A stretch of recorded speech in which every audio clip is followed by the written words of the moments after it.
Hello, this is Dr. Alan Yim. In this video, I'm going to talk about cadences that don't really count as endings. So this would be like a comma in punctuation. And we have basically two types of these cadences. The first is a half cadence, and the second is a deceptive cadence. The half cadence is really pretty straightforward. It ends on 5. So this means that it's possible some other chord comes before it. Maybe you would have a 2-5 or a 4-5, but the most important thing is that when you hear this cadence, it doesn't sound like it's over. It sounds like it needs to keep going. It must continue. So for example, if I play something like this,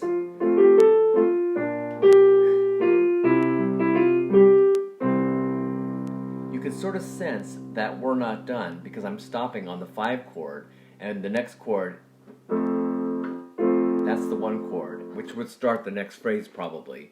So when you hear a chord and it just doesn't sound like it's the end of something, that is probably a half cadence. It's one of the most common cadences that has to continue.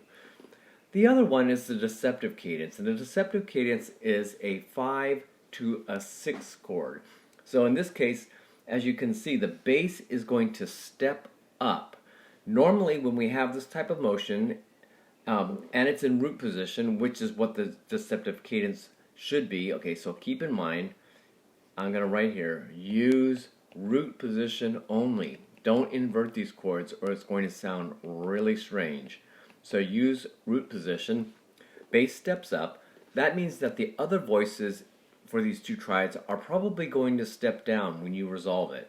So let's take a look at that. In major, most of the time it will work if the leading tone is inside the chord. So remember, 7 normally resolves to 1. What makes this deceptive is that we have a chord that does not go to the 1 chord.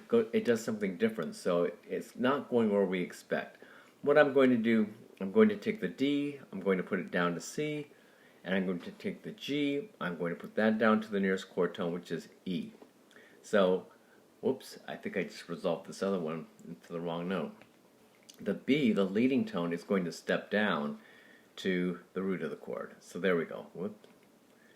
That's an A. Okay, so it's an A minor chord, and this is what it sounds like. So in the key of C, we expect to hear, or maybe, but instead we get this. Okay, very easy to recognize this, because if you notice, the second chord, this is in the wrong mode. We're in C major. We expect to hear 1, which is a major chord, but instead we get minor. Now, as I mentioned before, you can what we call frustrate this leading tone if it's inside of the chord.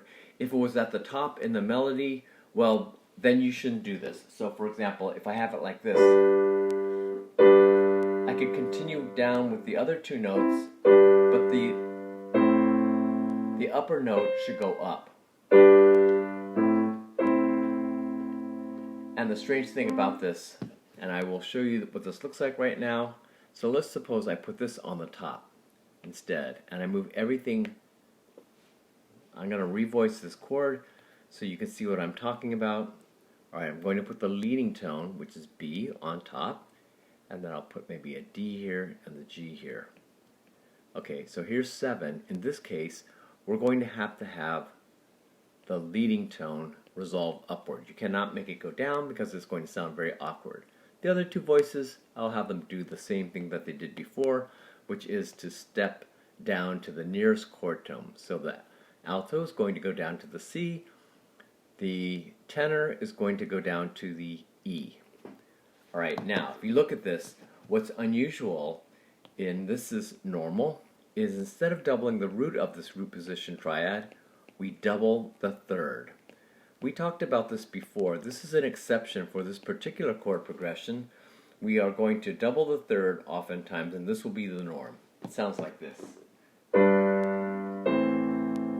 Okay, not sure I like that octave in the upper part, but for now, that's what it is. Okay, let's take a look at this in minor, because in minor, it's even more important that you resolve the leading tone up no matter what. So in minor, notice that we have here, this is the raised leading tone for the 5 chord. Remember, you want to raise it up if you have 5 or 7. And now watch, if I try to lower the leading tone, in fact do what I did in major, make it go the opposite direction, let's see what happens. I'm going to make it go here. But notice in this case, this is an A flat. So instead of going to A natural, as you would in C major, in C minor, we end up with an augmented second.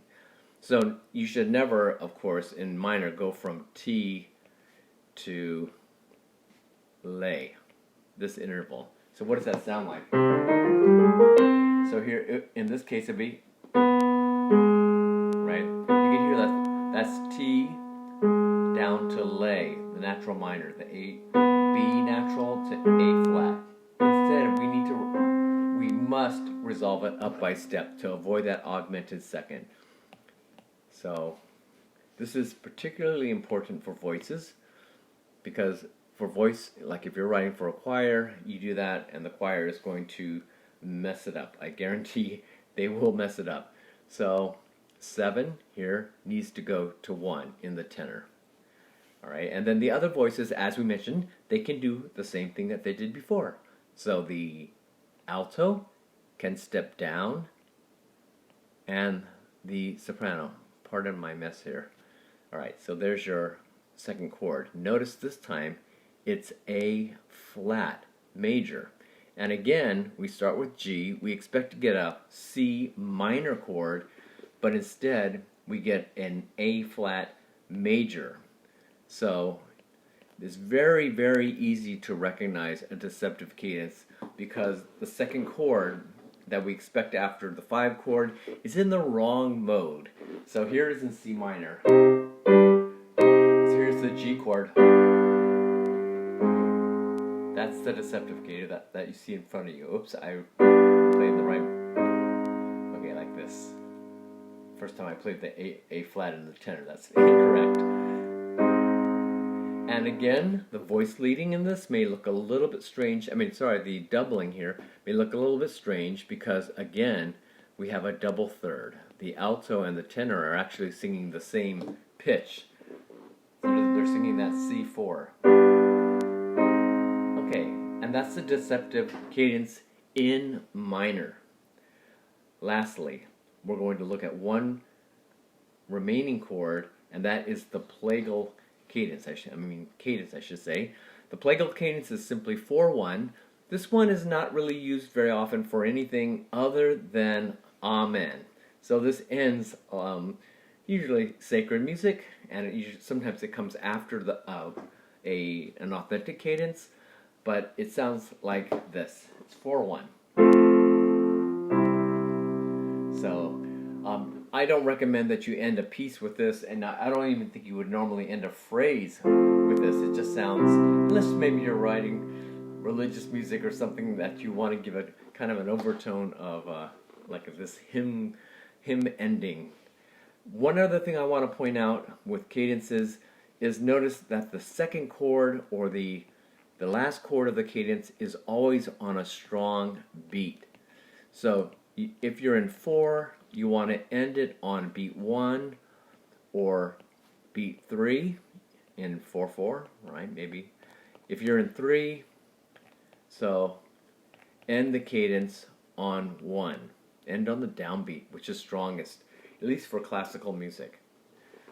Okay, that's it for this video. In the next video, I will give you a quick maybe 2-minute introduction to the other types of cadences you possibly could have. Not even an introduction, just a little bit of an explanation. Could you have chords other than these? Some cadences other than authentic, plagal, half, and deceptive? The answer is yes. We will kind of classify these, and you'll find out that you can use any chords to end, although these are the most common. Thanks for watching.